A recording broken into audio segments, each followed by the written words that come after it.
Hello students, मैं BN. Mishra UP board 10 class की English literature पढ़ाने के लिए उपस्थित हूँ। आज हम अपना प्रारंभ प्रोज सेक्शन से करेंगे, जिसका पहला पार्ट है आ लेटर टू गॉड। देखिए, पाठ का प्रारंभ हम करें इससे पहले हम बता दें आपको कि आपकी परीक्षा योजना क्या है, अंक का बंटवारा कैसे है, प्रश्न पत्र कैसे पूछे जाएंगे, आपको भी जानकारी होगी। बाकी इसकी विधिवत चर्चा हम कभी फुर्सत में बाद में करेंगे। फिलहाल हमारा प्रोज 15 नंबर का सेक्शन होता है। 4 नंबर का 2 शॉर्ट आंसर, 4 नंबर का 1 लॉन्ग आंसर, 4 नंबर का पैसेज बेस्ड क्वेश्चन आंसर 2 ठो और 3 नंबर की वोकैबुलरी, ऐसे बंटवारा होता है। तो हम प्रोज सेक्शन पढ़ें या सप्लीमेंट्री पढ़ें या पोट्री पढ़ें, हमें क्वेश्चन का आंसर देने के लिए रटने पे बहुत ज़्यादा निर्भर ना रहें। हम जब लेसन पढ़ें तो उसको पूरी तरीके से आत्मसात करें, उसके वोकैबुलरी को हम समझें और उत्तर लिखने का थोड़ा थोड़ा प्रैक्टिस करें, अभ्यास करें प्रारंभ से ही। तो हमें कहीं से ही प्रश्न पूछेगा, हम आगे प्रश्न हल कर लेंगे। देखिए, पहला पार्ट मेरा प्रारंभ होता है a letter to God, G L. Fuentes के द्वारा लिखित है। आज हमने 10th prose lesson first para first मुझे आपको पढ़ाना है। देखिए, अ लेटर टू गॉड, ईश्वर के नाम पत्र, खुदा के नाम पत्र, भगवान के नाम एक पत्र। आप लोग नई पीढ़ी में, नए ज़माने में पत्र ना घर में आते हुए देखा होगा, ना पत्र किसी को लिखा होगा, क्योंकि आज मोबाइल का ज़माना है। सीधे आप व्हाट्सएप भेजते हो, सीधे आप कॉल मिला लेते हो। हम लोगों के बचपन में जाइए या थोड़ा 20 साल पहले और चले जाइए तो दूर शहर में रहने वाले एक दूसरे से बात करने के लिए मोबाइल का साधन नहीं था। तब लोग एक दूसरे को पत्र लिखा करते थे, जो डाक के द्वारा दूसरे तक पहुंचता था। आज हमने लिखा, 7-8 दिन 10 दिन बाद पहुंचा, फिर उसने जवाब दिया, फिर 20 दिन बाद हमारे पास समाचार आता था। ऐसे बातचीत हम दूर से बैठे लोगों से, अपने लोगों से बात किया करते थे। तो ये उसी ज़माने की कहानी है। तो एक व्यक्ति है जो किसको पत्र लिख रहा है, लेटर टू गॉड, ईश्वर को सीधे पत्र लिख रहा है, भगवान से पत्राचार कर रहा है। तो लेसन के शीर्षक से ही समझ जाते हैं कि व्यक्ति जो है बहुत ही आस्तिक किस्म का है, ईश्वर की अस्तित्व में उसको बहुत ही गहरा विश्वास है। जिसको बहुत गहरा विश्वास होगा वही ईश्वर के नाम पत्र लिखेगा। और दूसरा, वो बहुत ही भोला भाला व्यक्ति है, उसको ज़माने के बारे में ज़्यादा जानकारी नहीं है कि सिस्टम कैसे काम करता है। तो सीधे लेसन देखते हैं पहला पैरा से। देखिए, the house the only one in the entire valley sat on the crest of A low hill. The house, एक मकान, the only one in the entire valley, entire means संपूर्ण, होल, वेल मतलब घाटी, del, संपूर्ण घाटी में केवल इकलौता मकान। Set on the crest of A low hill, set का मतलब situated, situated on the crest of A low hill, crest का मतलब पीक, चोटी, ऑफ अ लो हिल, छोटी पहाड़ी। यानी जो व्यक्ति रह रहा है ईश्वर के नाम पत्र लिखने वाला, वो किसी पहाड़ी इलाके में रह रहा है। तो उसका घर पूरी घाटी में इकलौता मकान था, जो एक छोटी सी पहाड़ी के चोटी के ऊपर स्थित था। फ्रॉम दिस हाइट, इस ऊंचाई से, वन कुड सी, कोई भी व्यक्ति को वहाँ खड़ा हो तो देख सकता था, द रिवर, वहाँ से नदी दिखाई देती थी, पहाड़ी है तो कि घाटी में नदी बहती होगी, नदी दिखाई देती थी। And the field of ripe corn, और पके हुए फसलों के खेत, पके हुए फसल के खेत दिखाई देते थे। पके हुए फसल का मतलब बिल्कुल तैयार, रेडी क्रॉप है, थोड़ी देर में काटना है। डॉटेड विद द फ्लावर्स, फसल कैसी थी, डॉटेड विद द फ्लावर्स, यानी spread out with the flowers, यानी फूल उसमें फैले हुए थे। ये क्या बता रहा था, दैट ऑलवेज प्रॉमिस्ड, फसलों की ये दशा हमेशा ये वादा करती थी, हमेशा ये गारंटी देती थी, गारंटीड करती थी कि गुड हार्वेस्ट, कि अब की जो फसल हमारी होगी बहुत अच्छी होगी, बहुत अच्छी मात्रा में पैदावार होगी। क्रॉप और हार्वेस्ट का अंतर समझ लीजिए। खेत में जो खड़ी फसल होती है वो क्रॉप है, जब उसको हम काट के घर ले आते हैं तो हार्वेस्ट होता है वो, ठीक। The only thing the earth needed, इकलौती चीज़ की ज़रूरत धरती को थी। द अर्थ नीडेड, धरती को ज़रूरत थी। द ओनली थिंग, इकलौती चीज़ की ज़रूरत थी, वो क्या थी? वाज अ डाउनपोर, वो क्या थी? Heavy rain. डाउनपोर में हैवी रेन, एक भारी बरसात की उसको ज़रूरत थी, पानी मांग रही थी धरती अच्छी फसल के लिए। आर एटलीस्ट, अथवा कम से कम, मिनिमम कम से कम, अगर भारी बरसात ना हो तो एटलीस्ट कम से कम आ सोवर, एक माइल्ड फॉल ऑफ रेन हो जावे, हल्की फुल्की फुहार हो जावे। सोवर का मतलब फुहार, वर्षा, हल्की झीसी, तो माइल्ड फॉल ऑफ रेन हो जावे, हल्की सी फुहार पड़ जावे, हल्की झीसी पड़ जावे तो भी काम चल जाएगा। धरती को इकलौती चीज़ की ज़रूरत थी, होती भारी बरसात हो या कम से कम फुहार पड़ जाए। तो थ्रू आउट द मॉर्निंग, यानी ऑल थ्रू द मॉर्निंग, सुबह से पूरा दिन, लेंचो, लेंचो कौन है? जिसका मकान है, इकलौते मकान का मालिक Lencho. Lencho who knew his fields intimately, intimately तो वेरी क्लोजली, बहुत गहराई से, करीब से, जिसको अपने खेत के बारे में बहुत गहराई से जानकारी थी कि धरती क्या चाहिए, कब खाद चाहिए, कब पाँच चाहिए, कब पानी चाहिए।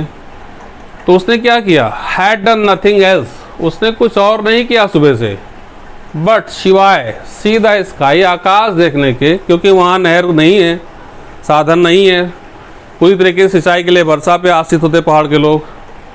तो बट सी द स्काई, सिवाय आकाश देखने के, टुवार्ड्स द नॉर्थ ईस्ट, उत्तर पूर्वी दिशा में आकाश को ताकने के सिवाय उसने दूसरा कोई काम नहीं किया।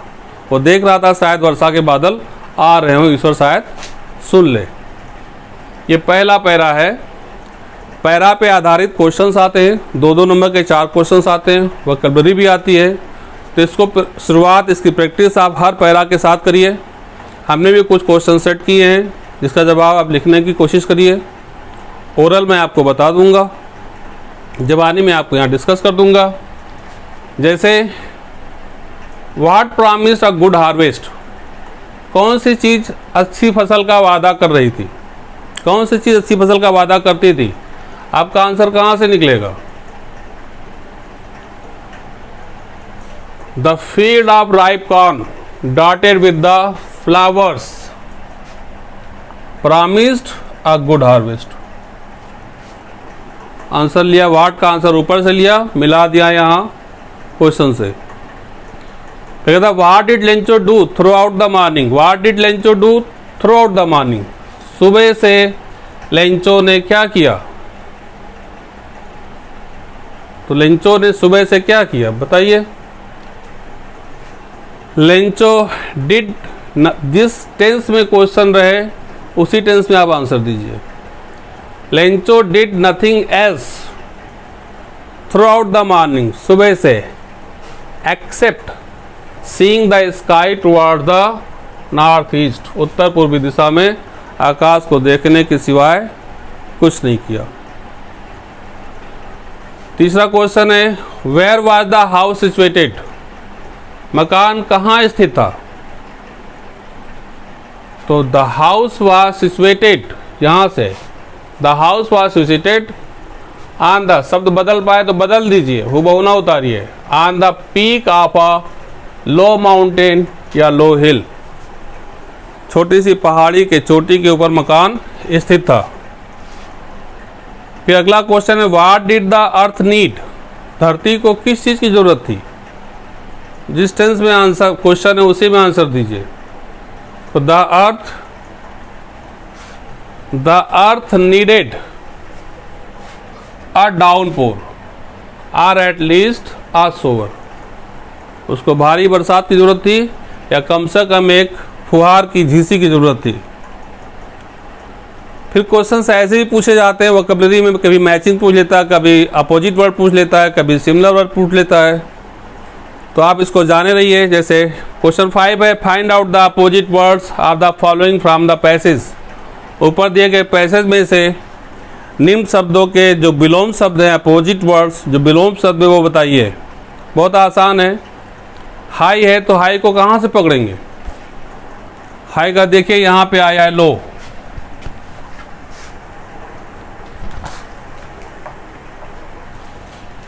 हाई का यहाँ पे आया है लो। दूसरा है बैड, बैड का कहाँ पकड़ेंगे, गुड हार्वेस्ट, बैड का यहाँ पे आया गुड। ये 5 का बी है, ये 5 का ए आंसर है। तो कहता है स्काई, स्काई का अपोजिट क्या होगा, अर्थ।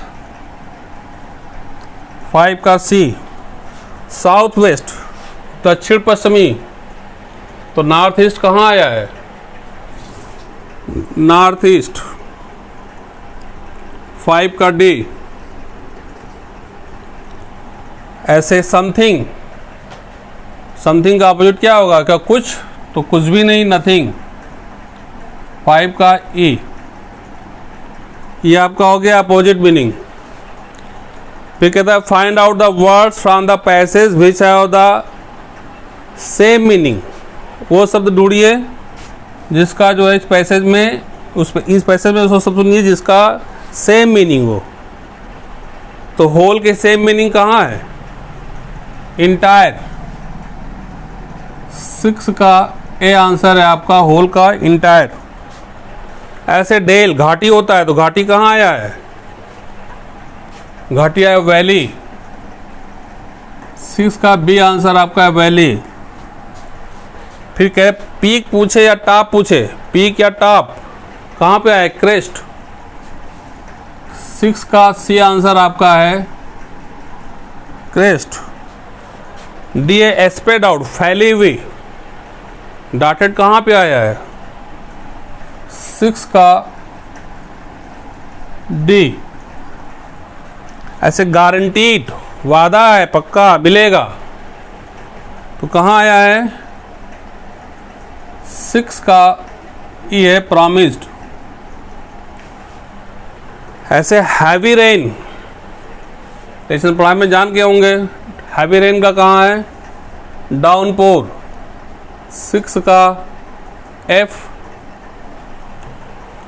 ऐसे माइल्ड फॉल ऑफ रेन, वर्षा की हल्की फुल्की बहार या हल्का फुल्का वर्षा का गिरना, सोवर।